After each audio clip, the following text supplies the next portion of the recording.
The Maverick begins my official weekly Russia 2018 World Cup preview this evening. The big show is now months, indeed weeks away, and I want to start my Russia 2018 preview series with a flashback to one of the true legends of the game, one of the genuine artists and magical maestros of World Cup football, Zinedine Zidane, the French conductor who seemed to pull the musical strings for France during a period when they won every single international football title.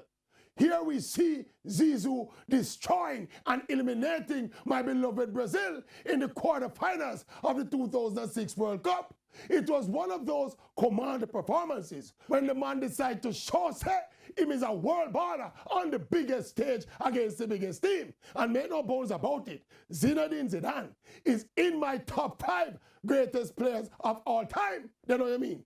After Pele, Maradona, and I have Garrincha, nobody else has the quality, the body of work, the titles and trophies that Zinedine Zidane has.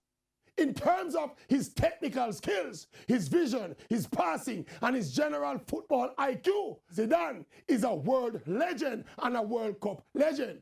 Zidane won the World Cup in 1998, but me can tell you this, if Zinedine Zidane never lost his cool and used his head to pitch over Marco Materazzi in the 2006 World Cup final, I think the French maestro Zinedine Yazid Zidane would have won 2 World Cup titles. It's just because he is a 10, like the Maverick.